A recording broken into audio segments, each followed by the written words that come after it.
Então esse encontro aqui, esse bate-papo, o objetivo é trazer empresas relevantes da nossa região, pessoas que estão no campo de batalha, lidando à frente de times de marketing, times de vendas no dia a dia, para trazer conhecimento e compartilhar aqui conosco. E para isso hoje a gente trouxe dois convidados aqui de uma empresa que é nossa cliente, que é nossa parceira já há bastante tempo e que é uma empresa super relevante aqui da nossa região e do Brasil todo, né, de certa forma, para compartilhar um pouco das estratégias, como que é a tomada de decisão no dia a dia, como que a gente pensa marketing e vendas dentro da cooperativa, da Cooperja. Então, queria agradecer a presença tanto do Gui quanto do Lucas e queria que vocês se apresentassem aí também, o que vocês fazem dentro da cooperativa, qual que é a responsabilidade de vocês lá dentro. Então, fiquem à vontade e obrigado aí por aceitarem o convite. Cara, nós que agradecemos, né, poder estar aqui, ser um dos primeiros aí, né, participar junto com vocês. Então, meu nome é Guilherme, para quem não me conhece, tenho 16 anos de Cooperja, passei por uma série de setores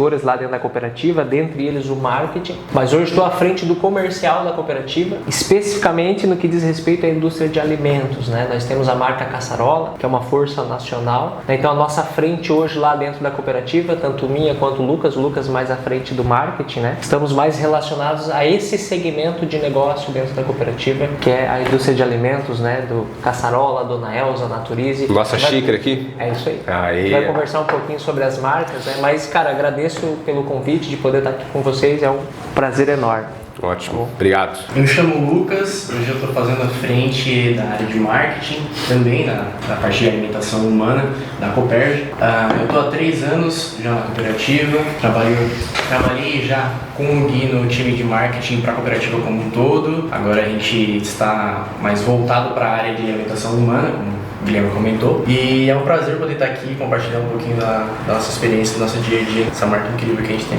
Legal. Gente, então, obrigado aí por mais uma vez, né, aceitarem o convite, é uma satisfação. Já conheço os dois aí há bastante tempo, também desde que a gente trabalha com a cooperativa, né? E eu sei aí do que vocês conseguem com certeza agregar aí de conteúdos. E aí para isso eu separei algumas perguntas aqui e a partir disso queria ouvir um pouco da visão de vocês, né? Como que vocês pensam isso aí dentro da cooperativa. Então, primeira pergunta aqui que eu queria trazer, antes de a gente começar a falar de marketing, antes de a gente começar a falar de vendas, né, que hoje o Gui está bastante à frente dessa parte aí também. Eu queria que vocês lembrassem alguma decisão, a carreira que vocês têm dentro da cooperativa, que mais impactou no resultado da cooperativa até aqui. Então eu queria fazer essa pergunta aí mais reflexiva da jornada de vocês dentro da cooperativa e através disso talvez já ter algum insight aí que a gente possa ter com a resposta de vocês. Qual que foi a decisão, qual que foi a ação que vocês fizeram que mais impactou no negócio aí na Cooperja?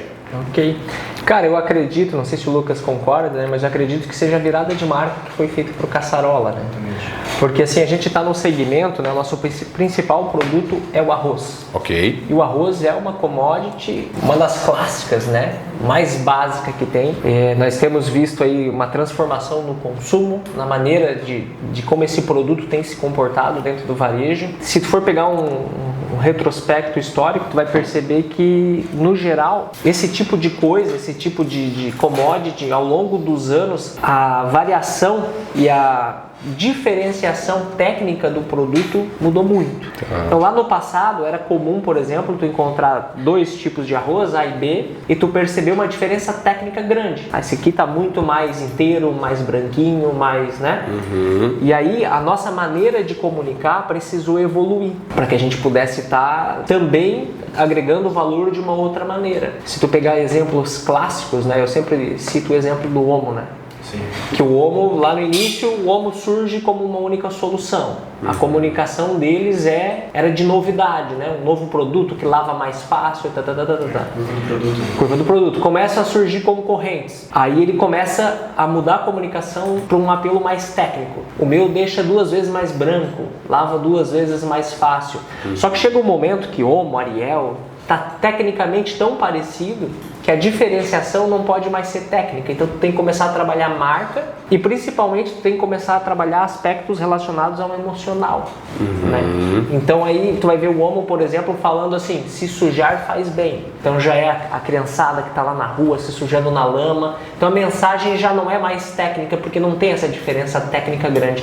E no arroz é isso. Então assim, o que a gente já construiu junto no Caçarola foi esse reposicionamento da marca, começar a construir valor para além do produto propriamente dito, que tem qualidade top, só que o consumidor talvez ele não consiga perceber tanto essa diferença técnica do produto com relação à concorrência. Todo mundo meio que já chegou num nível similar. Sim. Então tu tem que trabalhar a marca, tem que trabalhar o que ela significa, o que ela representa, e isso foi o que a gente fez aí nesses últimos 2 anos, que já tem tido impactos, assim, tem recebido os bons feedbacks, conseguiu ganhar novo espaço, abrir novas regiões para a cooperativa, ganhar do share, e esse posicionamento onde a gente está trazendo as famílias do campo, né, tentando conectar e agregar valor, contar a história através do produto, acho que foi, talvez a gente possa citar como grande ação que a cooperativa tenha feito, que está trazendo essa valorização do produto e também está ajudando a gente com vendas, assim. Então citaria esse exemplo aí. Então, o movimento de entender que tecnicamente em algum momento os produtos commodity de modo geral, eles ficam muito similares pelos processos de execução ali desde de deixar o produto acabado, eles acabam se equiparando em determinado momento, aonde a diferenciação vai muito para o que a marca representa, quais são os valores dela, como é que eu conecto emocionalmente com o meu cliente, para a partir disso crescer, vender mais, ganhar share. Essa seria a lógica. É isso aí. Exatamente isso aí. Perfeito. Não existe mais essa diferença técnica. Porque justamente a tecnologia, os equipamentos, tudo se avança e em algum momento começa a ficar muito equilibrado. Entendi. Feitos por famílias do campo já é justamente a ação que tu trouxe, que é a ação aqui das nossas xícaras, né? E que reflete agora em toda a comunicação que o Caçarola vem fazendo aí. Exatamente. Que a gente acompanha junto com vocês. Lucas, alguma coisa diferente a acrescentar aí? Na verdade, eu vejo exatamente da mesma forma em relação à maior decisão, ao maior movimento que a gente fez. Inclusive, identifico que esse movimento de buscar por uma verdade, por uma diferenciação fora a marca da cooperativa como um todo, a gente tá abrindo um caminho para as outras marcas da cooperativa também conseguirem seguir esse mesmo caminho, né? Sim. Então, tentar buscar mais conexão com o consumidor, olhar mais para o consumidor e tentar assumir alguma verdade que gere conexão com ele, é algo que a gente está trilhando agora com Caçarola e que pode ser uma porta aberta para as outras marcas também. Legal. E de certa forma, se eu pudesse acrescentar assim, vocês vão me confirmar, porque vocês vivem isso na prática, só vem funcionando porque é genuíno. Porque vocês realmente, é isso aqui que é a cooperativa. E aí, claro, agora vocês pegaram isso e cada vez mais expondo na ponta para o consumidor final, um pouco até dos bastidores, vamos dizer assim, do que forma a cooperativa no final das contas. Porque se não tivesse as famílias do campo, talvez nem existisse cooperativa no final das contas, isso, né? Exatamente. Então, na visão de vocês funciona porque é genuíno, porque é verdadeiro. Logo, o consumidor percebe isso e gosta, vamos dizer assim. A gente tem exemplos claros assim de o consumidor conseguindo identificar essa verdade nos comentários do YouTube, dos depoimentos que a gente fez. Legal. É uma campanha contínua, a gente não vai parar ela de forma alguma, a gente só quer reforçar e evidenciar cada vez mais as famílias do campo. Então, o consumidor consegue enxergar essa verdade e se conecta com ela de alguma forma, sabe? Legal. Cria esse vínculo emocional, né? Através dessa narrativa. E aí, legal, vinculado a isso, acho que essa pergunta inicial aqui ela já serve para dar uma destravada, vamos dizer assim, e fazer vocês refletir um pouquinho. E bom que já teve debate pronto, porque é algo até de certa forma recente, que a gente vem trabalhando, a gente vem acompanhando isso daqui também, né, obviamente. E aí, vinculado a isso, agora o Gui trouxe, né, a gente já vem sentindo impacto, a gente ganhou share, a gente tá em outras regiões que até então não estava, algum cliente que a gente conseguiu abrir por conta disso. Eu queria entender no dia a dia de vocês, talvez sejam métricas distintas, mas qual é o número, qual é o indicador, a informação que vocês acompanham todos os dias, ou ao menos toda semana, justamente para entender, cara, essa ação que eu estou fazendo feito por famílias do campo, ela, ainda que ela é genuína, ela posiciona bem a nossa marca, é verdadeiro, porque isso é o que a gente vive aqui, mas tá dando ROI, tá crescendo, tá fazendo ter a eficácia que tem que ter essa ação, falando de crescimento do negócio ou do produto. Então, o que vocês acompanham para definir isso aí no dia a dia? Entendi. Cara, ainda sobre isso, assim, a gente sempre conversa, né? Esse movimento que nós estamos fazendo para a cooperativa, né? Que é algo que a cooperativa tem e que poucos têm, e que, portanto, ela pode contar e, portanto, é genuíno, né? Nós temos todo o ciclo do arroz, tem um departamento técnico da cooperativa. Então, nós somos uma das poucas empresas que pode dizer que acompanha a jornada do grão inteiro. Do início ao fim. Do início ao fim. Do plantio, da colheita, do manejo ali no meio, né, da industrialização, A escolha do grão, semente. tudo. Então nós estamos em todas essas fases da jornada do grão como especialista. Então a gente trouxe isso para dentro através das famílias do campo, né? Isso está sendo percebido. Com relação aos indicadores, que é da tua pergunta, né, cara? Assim, com uma rotina diária, todo santo dia, né? No meu caso especificamente, assim, tem a ver com market share, como que a gente está se destacando, como que a gente está fazendo em cada região. Então, o F por UF, onde a cooperativa está no norte e nordeste. Não está em falta só o Acre no norte, então está no norte inteiro, exceto o Acre, no nordeste inteiro. Em algumas regiões do sudeste, agora começando um trabalho aqui no sul. Então, sempre olhado o F por UF e região por região no UF. Tá. Como que está o nosso share, como que está o nosso giro, como que está as nossas vendas. E principalmente esse movimento que a gente tem feito, né? E eu e o Lucas sempre conversamos, o que a gente está plantando hoje é um movimento que é para daqui a 10 anos ainda a gente colher o potencial máximo do que está sendo feito. Então, estamos trazendo essa narrativa para dentro, estamos construindo valor em cima da marca para que um dia a gente consiga atingir o nosso objetivo de valor de marca, né? Só que a gente já tem conseguido alcançar um ganho econômico para a cooperativa com relação a preço. Legal. E a maneira como a gente mede isso é olhando como que o nosso concorrente até então estava se posicionando de preço e a gente está vendo que essa distância está diminuindo. Tem outras marcas que são mais fortes ainda que a cooperativa, que são, né, quem a gente mira, que a gente se espelha de certa forma também, né, de querer construir também isso. Então nós entendemos que a cooperativa está conseguindo e a marca Caçarola está conseguindo diminuir essa distância através dessa agregação de valor. Que o nosso objetivo final de onde a gente quer chegar é uma maratona, não é uma, sabe? Não dá para fazer esse movimento de maneira muito rápida, porque geraria, né, por ser uma commodity, provavelmente uma ruptura, uma perca de cliente.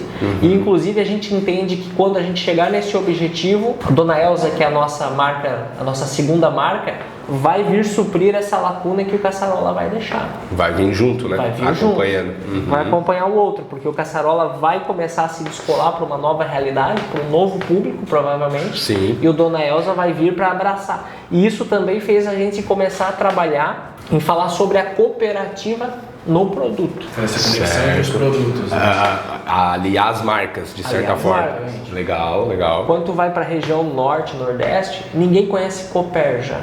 Todo mundo conhece Caçarola. Sim, sim. Se nós estamos trabalhando para que daqui a 10 anos o Caçarola atinja um novo público, mais voltado à classe A, B, né, C, enfim, e que o Dona Elza consiga assumir o papel de conseguir atender outras classes também, Sim.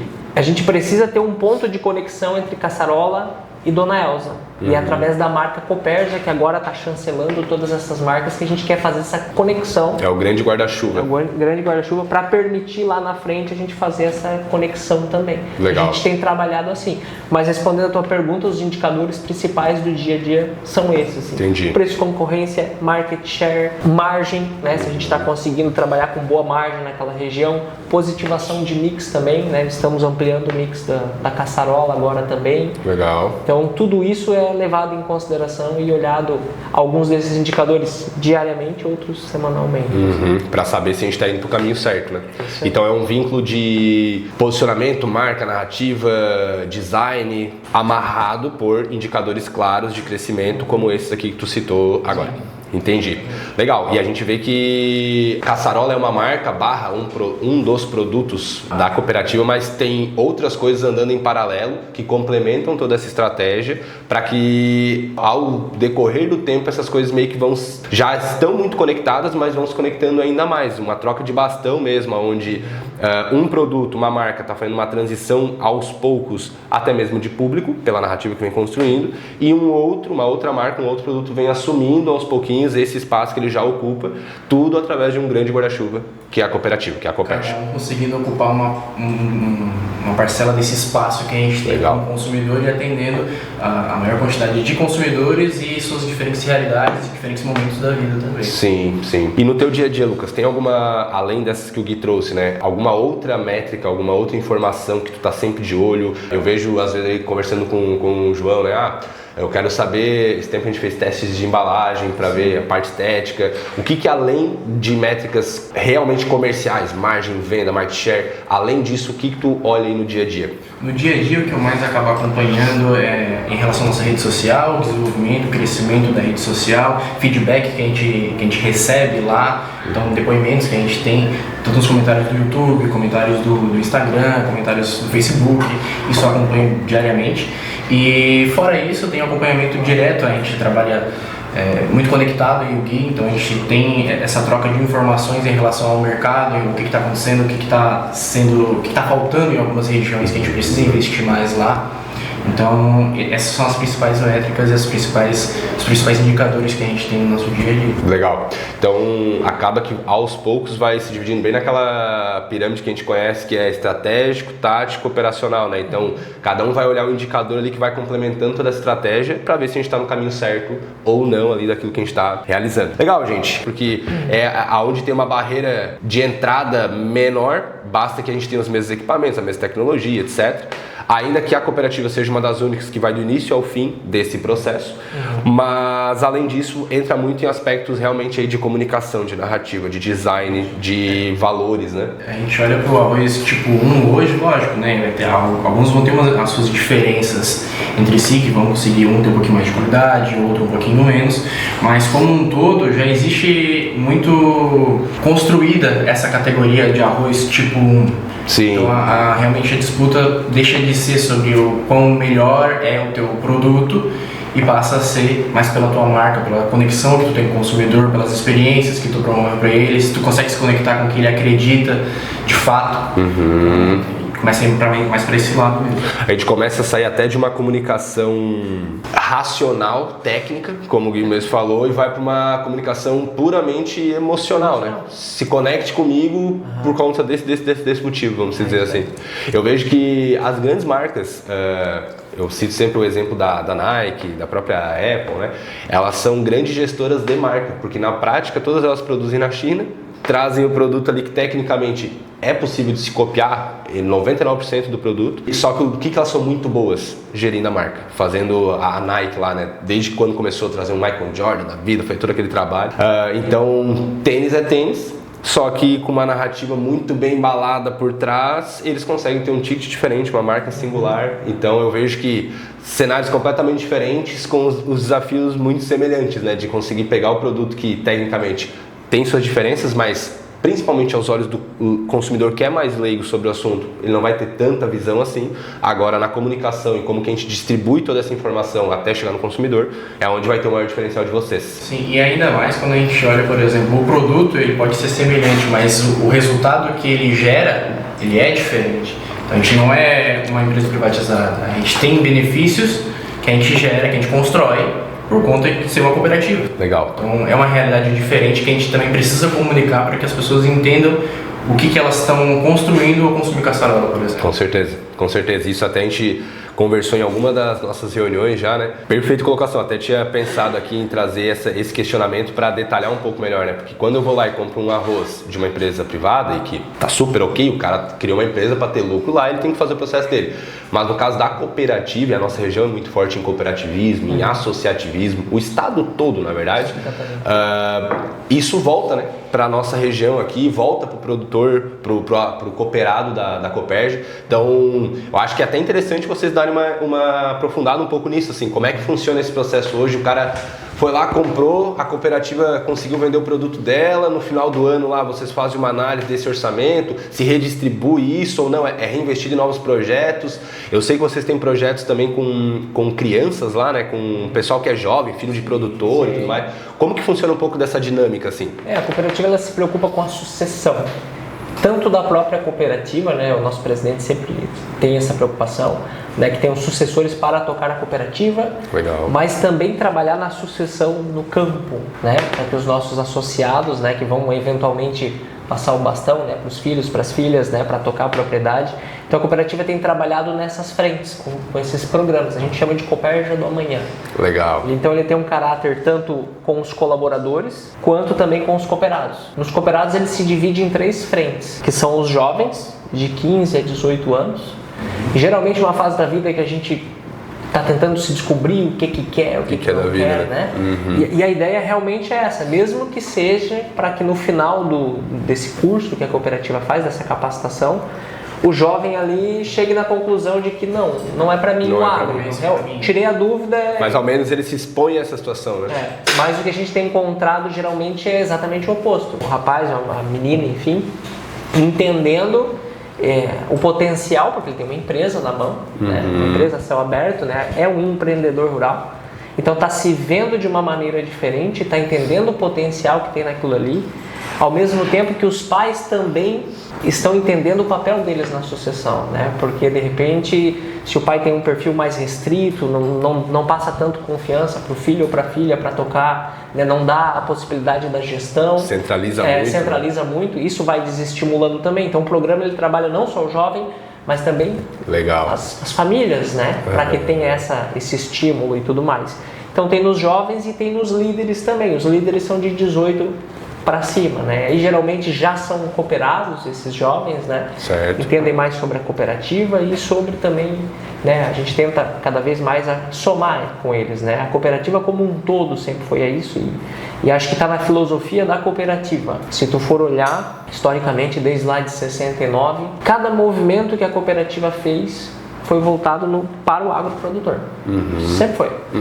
Então assim, nós temos assim, a gente sempre fala, tem 7 frentes de negócio. Sim. Supermercado, combustível, sementes, indústria de ração, indústria de alimentos, né, a parte de sementes, a parte de fruticultura, pecuária, agropecuária, né? Cada um desses movimentos, ele surge com uma necessidade do cooperado. Primeira necessidade do cooperado em 1969, lá no ano da fundação.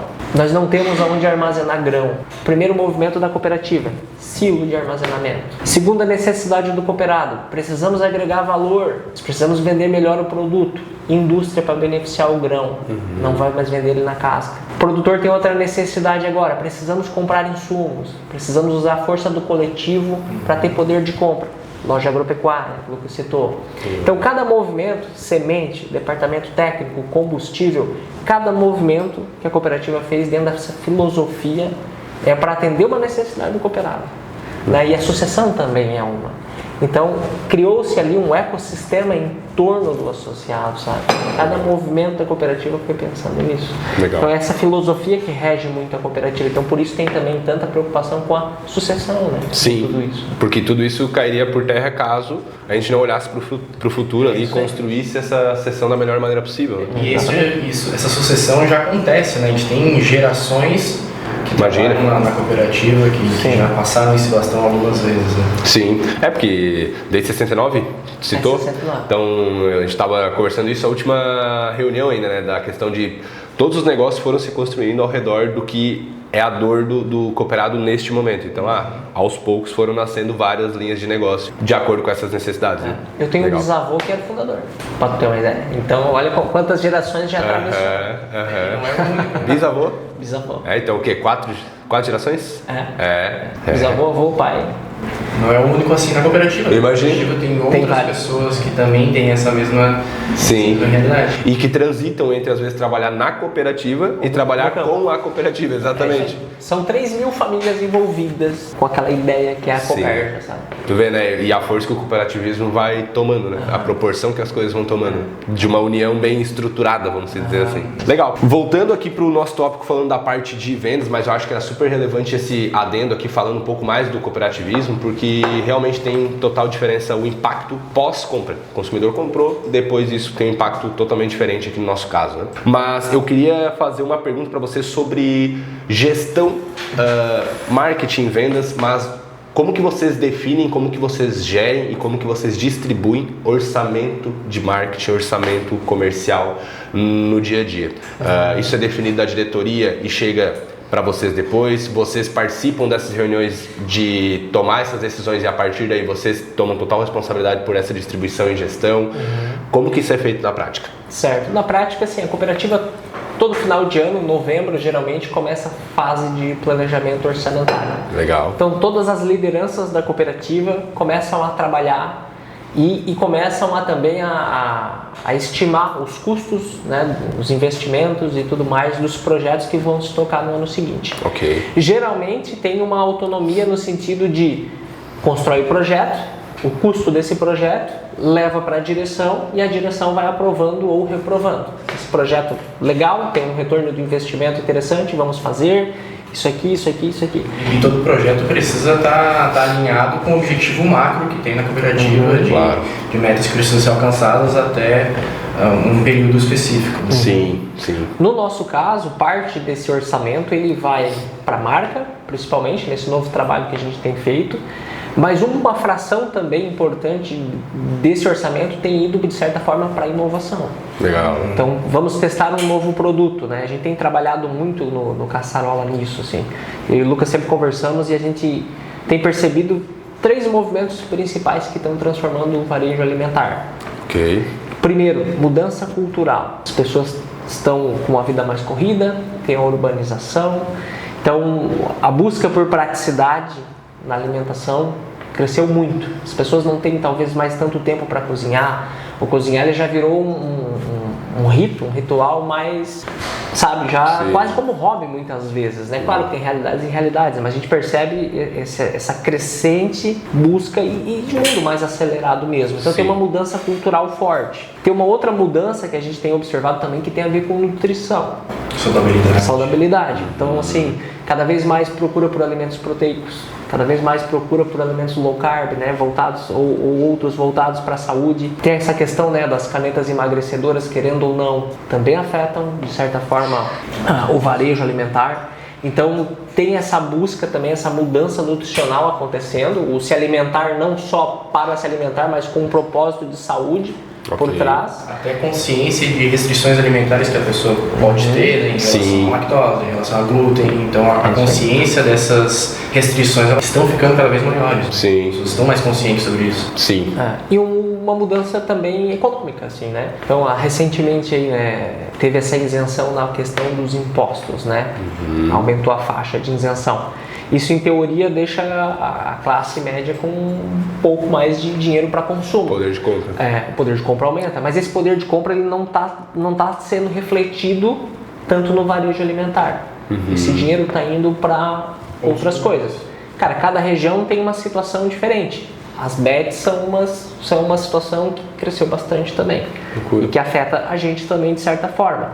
Mas no geral, apesar desse ganho de poder econômico, a gente percebe que às vezes as pessoas também buscam, principalmente nas commodities, assim, eu vou economizar aqui para que eu possa gastar mais em uma outra situação que eu quero. Existe uma seleção do que a pessoa quer investir um pouquinho mais, quer gastar um pouquinho mais para ter um conforto próprio. Gente, eu conheço a estrutura da cooperativa, eu sei como é que é o time interno e vocês hoje têm uma estrutura legal, né, de time de marketing, várias pessoas lá que cuidam dessa frente, assim como a área comercial também hoje estão começando, já tem toda uma estrutura, estão sempre avançando com essa estrutura lá internamente, mas ainda além disso vocês contratam agências externas. Nós somos um exemplo para algumas frentes que vocês realizam lá e eu queria entender por que dessa decisão. Vocês têm um time interno, por que não internalizar tudo? Por que buscar parceiros externos também para somar nessas tarefas que tem de marketing, de vendas, para o dia a dia lá da cooperativa? Sim, cara, eu diria assim, ó, com relação à cooperativa como um todo, principalmente na época que a gente estava mais lá no marketing geral da cooperativa, né? Ter parceiros como vocês, a gente está trazendo especialistas para dentro, né? Porque assim, como são uma série de frentes de negócios que a cooperativa tem, nem sempre a gente consegue se aprofundar ao máximo a um determinado assunto. E aí entra parceiros como vocês. Além disso, eu também imagino que, e enxergo assim, é uma visão, vocês vão trazer muitas vezes uma visão de fora também. Que quem está lá imerso no dia a dia, na operação, no tático, né, às vezes no estratégico, enfim, mas não consegue às vezes perceber certas coisas. Então tem esses dois pontos, especialidade e essa questão de trazer uma visão externa. de fora. Isso faz muita diferença. Legal.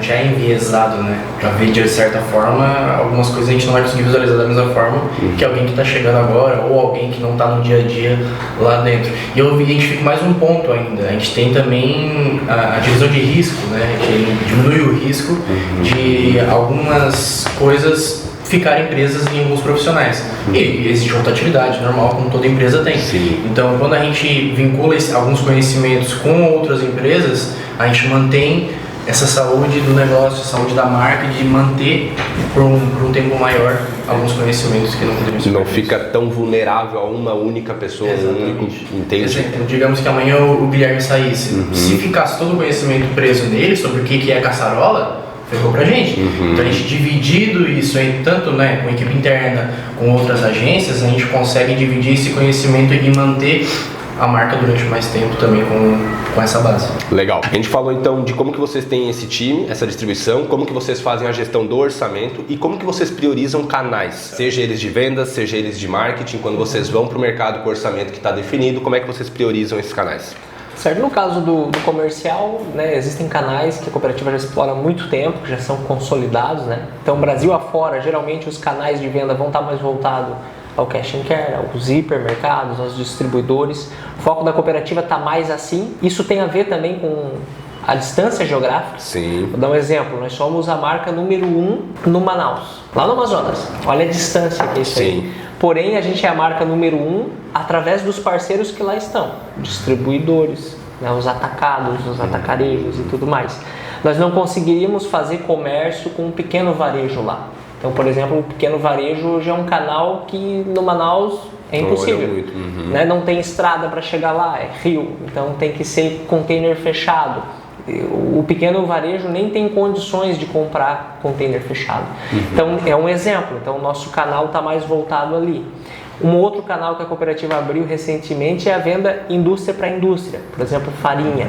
A nossa farinha de arroz é utilizada em empanados, em uma série de produtos que outras empresas vão comprar o nosso produto para transformar em outro item de valor agregado. Então são os canais principais aí no que diz respeito ao comercial. A parte de vendas, né? Tem essa verba aqui, preciso fazer ela dar ROI agora para a cooperativa. Como é que vocês olham isso? Basicamente, a distribuição dos canais, como a escolha, a definição deles, ela vai ser definida muito pelo objetivo do que a gente tem naquele ano. Então, esse ano a gente está com o objetivo de resultado mais imediato. Logo, a gente vai buscar os canais que vão conseguir trazer esse objetivo pra gente. Porém, lógico, a gente não vai deixar de ter a construção no longo prazo. Mas a gente vai priorizar os canais que a gente consegue ter um retorno imediato maior. Desde ação em loja, a tipo de ações no digital que a gente vai conseguir ter um retorno mais imediato do que outras ações que seriam de construção mais a longo prazo. Até em relação a campanhas, o que a gente vai estar comunicando. Isso também é moldado por esse objetivo. Legal. Essa era a minha outra pergunta. Como é que vocês estão integrando offline e online hoje na realidade da cooperativa? Deixa pra mim. Um de cada vez. É assim, cara, o offline assim, a gente consegue utilizar ele muito mais e eu vejo ele como uma ferramenta maior de conversão de vendas, principalmente.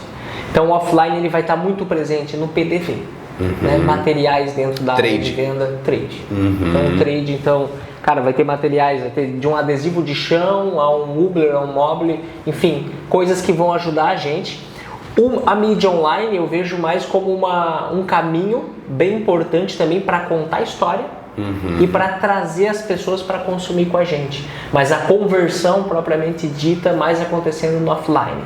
Então ali eu acredito que ele tem um poder maior de conversão até, no nosso caso, que não vendemos online, né? O arroz não é uma opção. Dentro do nosso contexto, essa realidade é o que acontece, que a gente acaba que no digital a gente constrói o contexto, constrói essa relação e a gente consegue fidelizar e converter de fato na ponta mesmo. Sim. A indústria tem deu o exemplo do Omo, né? Falando tecnicamente, o sell-in e o sell-out, né? Então eu preciso fazer uma pressão aqui para o consumidor final, por mais que eu não venda para ele diretamente, a ponto de ele querer ir na gôndola, e quando ele chega na gôndola, tem alguém lá da cooperativa também fazendo uma promoção daquele produto, seja com todos esses atributos que tu falou, às vezes uma pessoa fisicamente lá também para gerar essa conversão, né?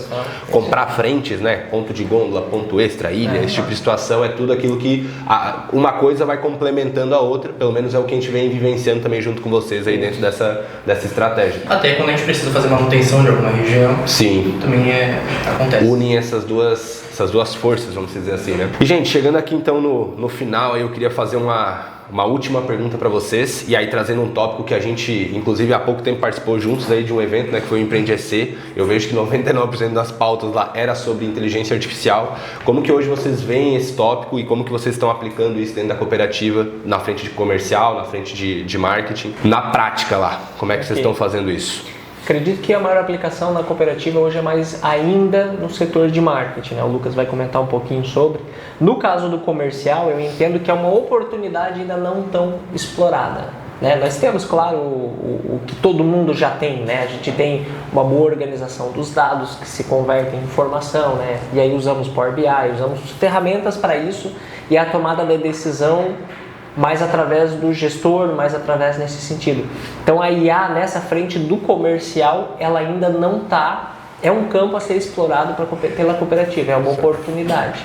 Diferente do que diz respeito ao marketing, que já andou mais nesse assunto. Assim, já está mais evoluído. Sim. Porque acaba tendo aplicações mais rápidas também, né? Para o marketing, principalmente. A parte textual, a gente vê bastante, próprio design, enfim. Então, como é que tu está usando lá, Lucas, hoje? Hoje a gente utiliza a parte de IA no marketing da seguinte forma. A gente consegue utilizar ela como uma ferramenta de acelerar a quantidade de testes e erros que a gente vai ter. Então, por exemplo, para novas ideias, novos produtos, novas imagens do que a gente for construir, seja uma embalagem, seja conteúdo, enfim, diversas possibilidades, mas a gente entende que para acertar a gente precisa errar. Então a gente erra o máximo que consegue com a IA e tenta chegar no melhor resultado possível que a gente pode alcançar. E ela tem ajudado a gente a reduzir custos também. Então, por exemplo, a gente consegue construir certas coisas, certas imagens, certos materiais que a gente não conseguia fazer antes sem um alto investimento. Sim. Sabe? Então a gente consegue uma personalização maior, um nível maior de certos materiais que antes a gente precisaria de um investimento muito alto. Sim, e aí agora com o uso da IA, além de acelerar, muitas vezes reduz o custo, ganha eficiência. A gente vê muita coisa sendo aplicada, muito ruído também, porque tem toda hora um assunto, uma ferramenta diferente,